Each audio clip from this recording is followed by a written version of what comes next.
Hey, everybody. Welcome to the Initiative Project podcast. I am Kelly, and I'm here with TJ. Hi. And today we're going to talk a little bit about whether there is one right path, answer, food, exercise, diet, whether there's one right way to do anything. And you probably already know the answer, but... Is yes. Do it TJ's way. No.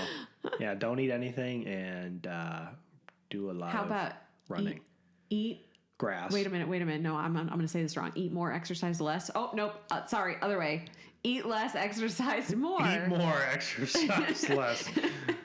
Okay. Hey, if you are in adrenal fatigue or if you've been, doing too much, sometimes you do have to eat more and exercise less. That is true. When I was doing triathlons, that's what I needed to do. Oh, yeah.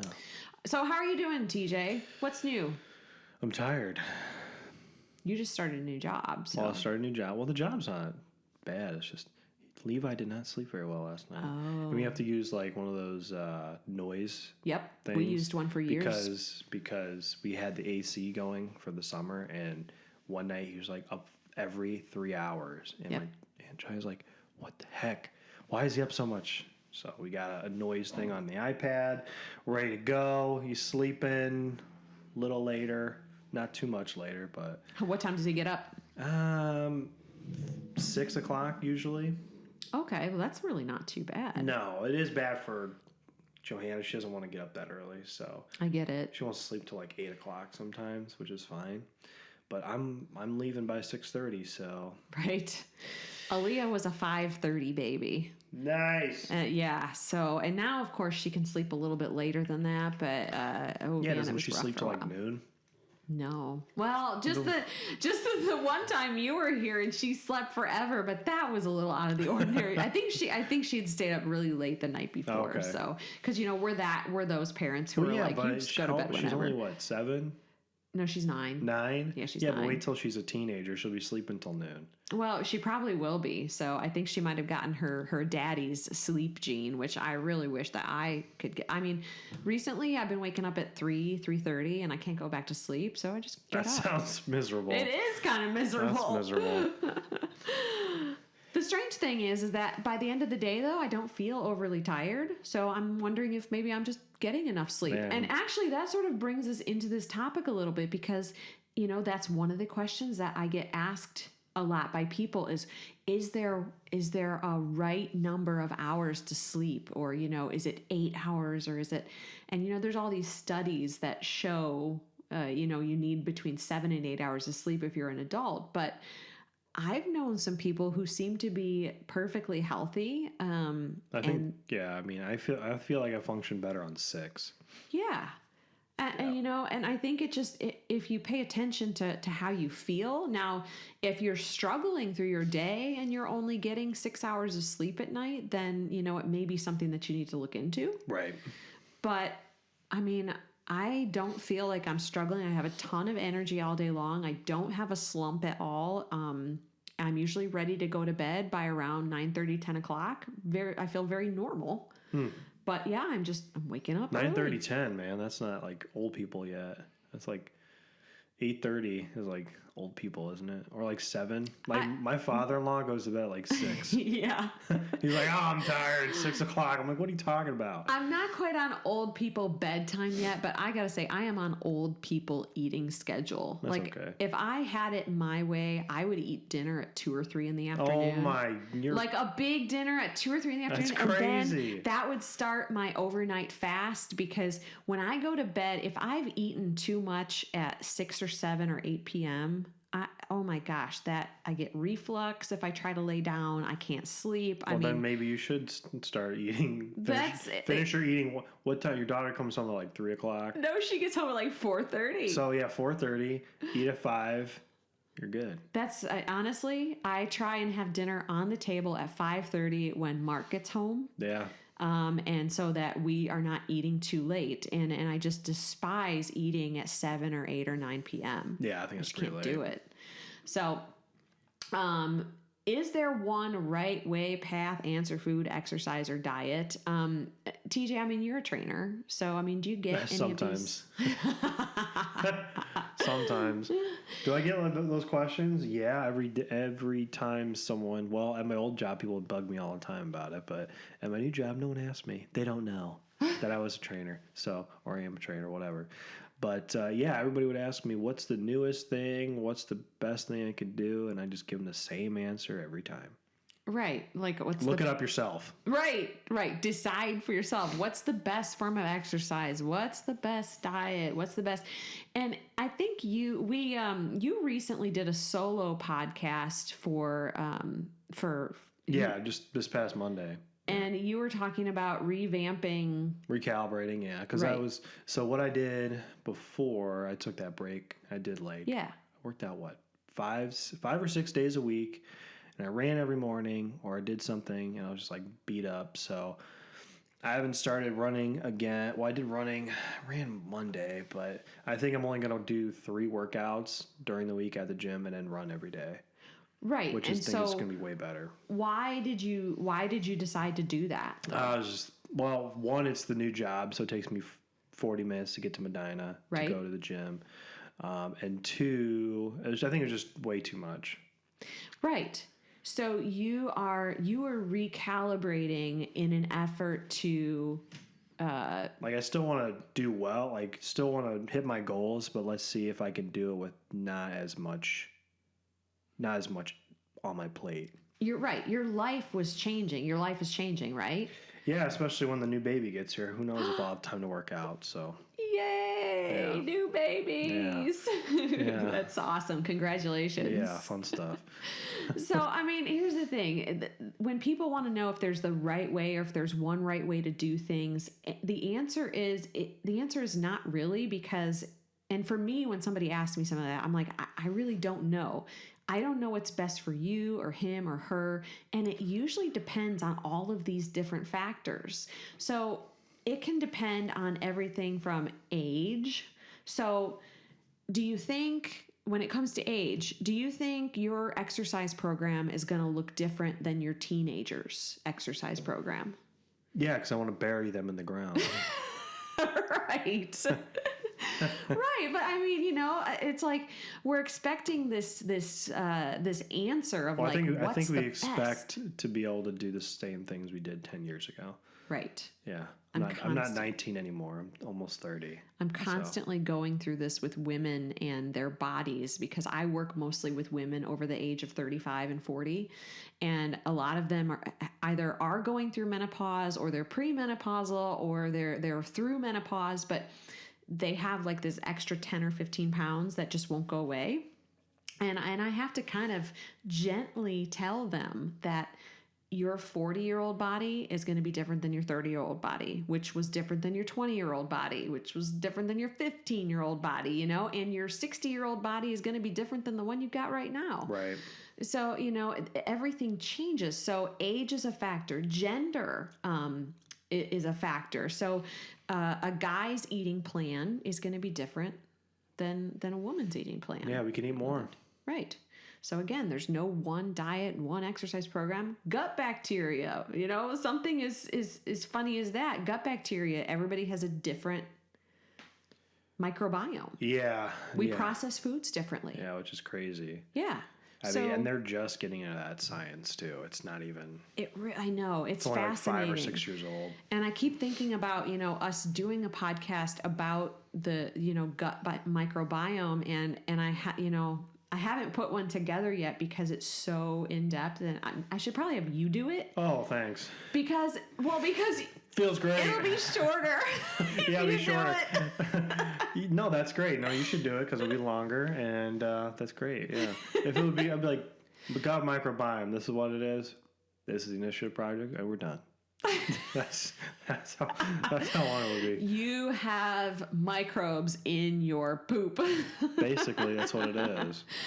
All right, current health status. So, TJ, when you're training somebody, will you treat somebody who has a joint issue different than you would like some 20-year-old kid who doesn't have any issues? Well, yeah, especially when when I worked at the clinic, it was I think my youngest client was 16 and my oldest was like my oldest was like 80. I think I had an 80-year-old lady, I believe. I can't remember exactly, but I mean, obviously, I'm going to tell my 80-year-old to get on the bench press and do 225 for reps. Right. Right. So again, there's a difference. And I find the same thing when I'm working with somebody who's older or who has a joint issue or arthritis. I have to modify and change the workout program to fit their needs. Right. Medications, your job, and you just switched jobs, so you've had to modify what you're doing. Unless I get a house, because I'm going to put a gym in my garage. It's going to be amazing. Where you live is going to make a difference in what you do. Your marital status, whether or not you have kids and how old they are, how much money you make, your mental and emotional state. So the real answer is that there is no one right way, and the right answer tends to change over time. And this makes people crazy because, like I said, especially when it comes, we talk a lot about diet and exercise. Everybody's like, well, what's the best? What's the best diet and what's the best exercise? And I'm like, there isn't. The best exercise is the one you want to do. Exactly. It's the one that you'll do consistently. That's what Rich, I think it was Rich that told us that. He's like, oh, I always get that question. What's best? The elliptical, the treadmill. Right. And he's like, the best one is the one you want to do. Yes. That's the best one. Exactly. And that's the best information. I mean. And again, over time, your needs, because your body is going to change, your lifestyle may change, your living situation may change. So what is right for you is going to be very dependent on a whole bunch of different factors. Right. And so I love to ask clients this question. Do you think you should still be drinking breast milk or formula? There are people that do that still. I've heard that there are people that do this. I think it's There's a bar. Yeah. Oh, what? There's a bar that I don't know if it's in Ohio or not, but there's a bar that gets breast milk and they put it in glasses and stuff. Oh, I would never. I'm not a big fan of that. But my point here is having to do with diets is that why do you keep trying to stay on a specific diet plan that's no longer working for you? And so I do have a little bit of a client story here.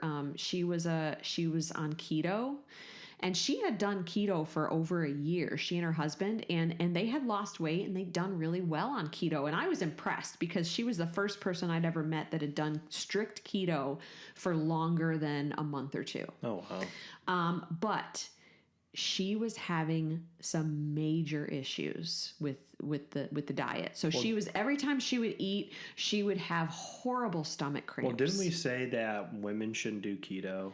Was it that, or was it I think it was pregnant women. That's my pregnant women. I mean, honestly, strict keto for women long term can be bad for your hormones in general. So not just pregnant women, it can be all women. Women tend to have sensitive hormonal systems, but turns out, so she had gone to a doctor and the doctor had suggested keto, but she didn't have a gallbladder. So she had her gallbladder removed. Okay. Your gallbladder secretes bile, and bile is what helps you digest fat. Right. So if you're on a very high fat diet and you don't have a gallbladder, you are going to have all kinds of stomach pain and discomfort. Well, when how do you digest fat. The fat then?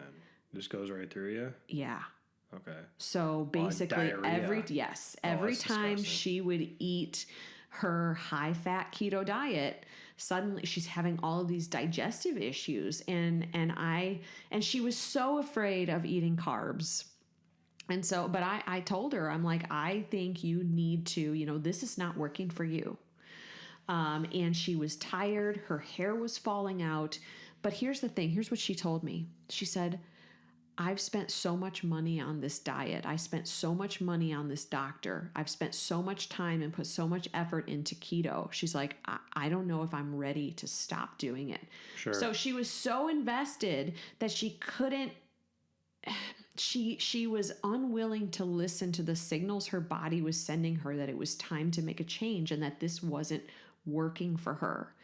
So again, that's, to me, that's just an example of, maybe keto worked for her at first, and then at some point it stopped working, and she just wasn't willing at that point to listen because she was so invested in what she was doing. So I think, people have to be careful about that. Another one, that was kind of a stupid, silly one is, we often, I don't know, people say running is the best way to lose weight, right? Yeah, but it burns a lot of calories. Painful. It is painful, but let's say you get a client who just broke her leg, right? And okay. But she wants to lose weight. So are you going to tell her to go running anyway because it's the best way to lose weight? Yeah. Yeah? Yeah. You got crutches, right? Right. It's gonna be painful. You're gonna have bruises on your armpits. So again, though, her situation dictates that she's gonna need a different kind of exercise.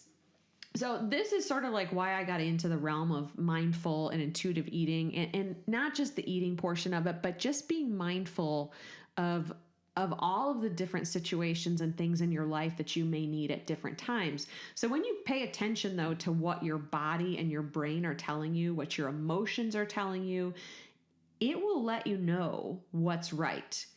And it's also important, I find, to honor all of the paths you've taken, the cures you've tried, the efforts you've made, and then be able to let them go when they stop assisting your growth. I was actually working with a client yesterday, and she told me, so she's going through this intuitive eating process because she's been struggling with, she'll try diets to lose weight, and then she's binging. Sure. And she's finally, through intuitive eating, she stopped binging most of the time. But she told me that she's really embarrassed and she's really angry that she has to go through this process.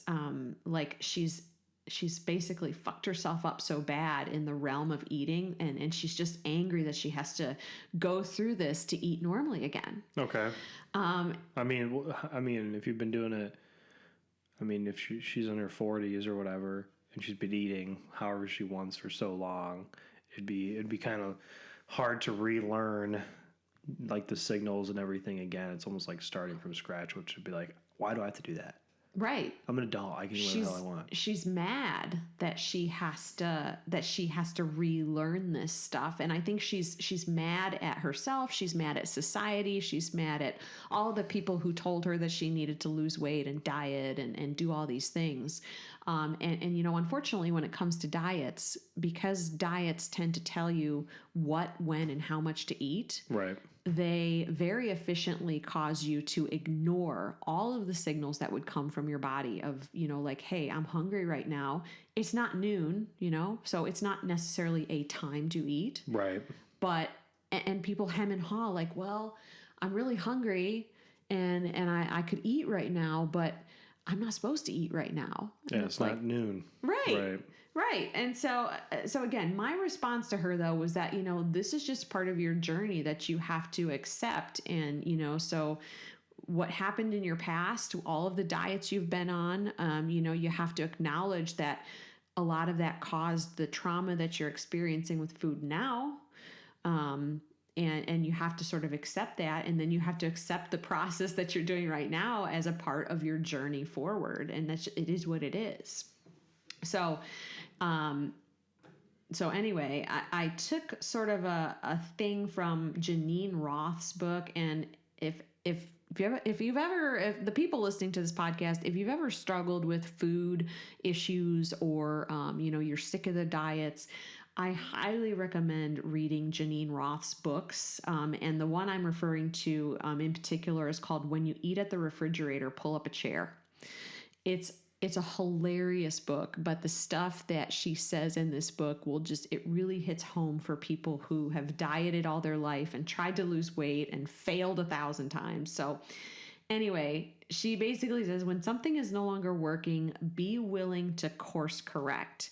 So on a regular basis, she has a list of 5 questions that you should ask yourself about not just food and not just exercise, but asking yourself these questions about the company you keep, the foods you eat, the way you exercise, the work you do, and the ways you receive love and money. So we'll go through these questions. So 1, does it lead you toward a fuller life or does it confine you? Does it bring you closer to your heart or take you farther away? Does it open or close you? Does it allow you to trust yourself more or does it make you frightened of yourself? Does it enlarge your life or make your life smaller? So if these questions make you feel uneasy and you consistently answer on the side of fear, it's at least important to be aware of that, because what I find is that it's really hard to make changes if you won't even acknowledge the fact that there is a problem. I mean, you understand what I'm saying? Oh, yeah. You know, if you don't acknowledge that there's a problem, then, you know, you're just going to keep the status quo, keep doing what you're doing. You're going to keep dieting and then binging, that type of thing. Yeah, I mean, you definitely don't want to fall down that rabbit hole, especially. Right. So anything like paths, diets, jobs, certain types of exercise, these things, they're not meant to be followed forever, and there is no one best way. You just have to listen to, you know, what's your body and what's happening in your life, and you need to figure it out from there. Oh, I totally agree. I don't know. Do you have anything else to add to that, TJ? No. All right. So, hey, we actually probably had a fairly short podcast today. That's fine. TJ's stoked. I'm stoked.